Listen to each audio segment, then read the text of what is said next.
दूसरी बड़ी खबर का रुख कर लेते हैं। अब शादी के बाद लड़की ससुराल गई, सरनेम बदला तो नोटिस सुप्रीम कोर्ट में देना पड़ा। ममता ने आज बेंच से क्या कुछ कहा वो आपको बता रहे हैं। पश्चिम बंगाल को चुनाव आयोग निशाना बना रहा है। ममता बनर्जी ने सुप्रीम कोर्ट में बतौर याचिकाकर्ता ये कहा। ममता बनर्जी अपने को खुद को अपने जो केस था उसको हैंडल कर रही थी। उन्होंने तो चुनाव जो सुप्रीम कोर्ट के जज हैं उनसे ये भी कहा कि मैं अपने केस को खुद पेश करना चाहती हूँ।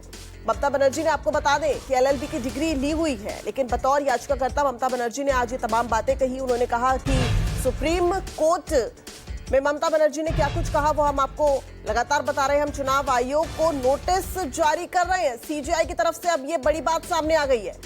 हम मामले में सोमवार को सुनवाई करेंगे।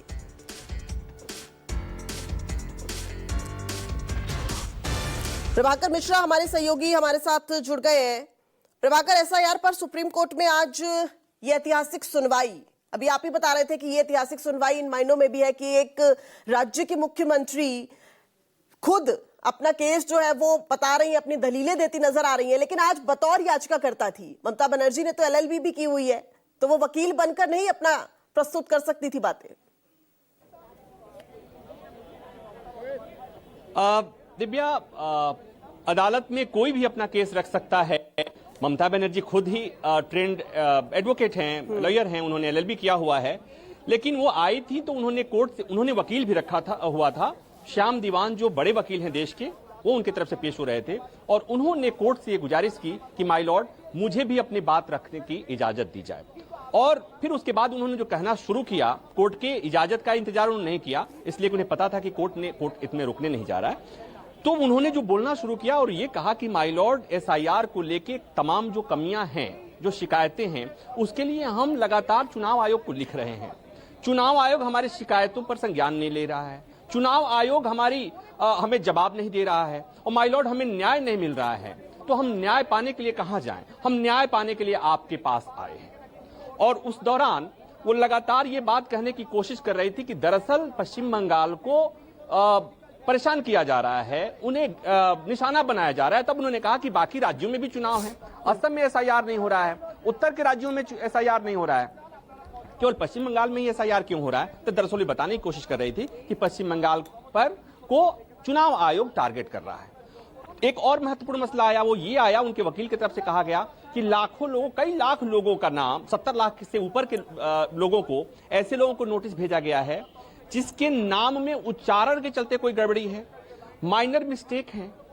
तो ये भी बात कोर्ट के संज्ञान में आई और ये बताने की कोशिश की और कोर्ट ने भी इस बात को माना माफ कीजिएगा कि सरनेम उन्होंने, चुनाव आयोग के वकील हैं राकेश द्विवेदी, उनसे जस्टिस बागची जो उस बेंच में थे, उन्होंने कहा कि मिस्टर द्विवेदी, अगर आप पश्चिम बंगाल में आएंगे तो आपका सरनेम ये द्विवेदी नहीं होगा, द्विवेदी हो जाएगा, क्योंकि हमारे यहाँ वो नहीं बोला जाता है। फिर उसके बाद गांगुली, मुखोपाध्याय और पश्चिम बंगाल में जितने तरह के सरनेम होते हैं सबकी चर्चा हुई।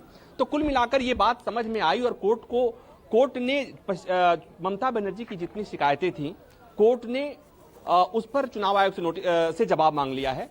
सोमवार को सुनवाई होगी। ममता बनर्जी ने एक उदाहरण दिया कि माय लॉर्ड, एक डॉक्टर की शादी हुई महिला की और वो अपने मायके गई, ससुराल गई, वहां उनका सरनेम बदल गया और उनको नोटिस चला गया। तो ये एक डिस्क्रिपेंसी की बात हो रही थी कि किस तरह की गड़बड़ियां हो रही हैं, लोग किस तरह से परेशान हो रहे हैं। उनके वकील की तरफ से सवाल खड़ा किया गया कि इतना कम समय है और इतने समय में जो वेरिफिकेशन होना चाहिए, जो शिकायतों को एड्रेस करना है, वो समय नहीं है।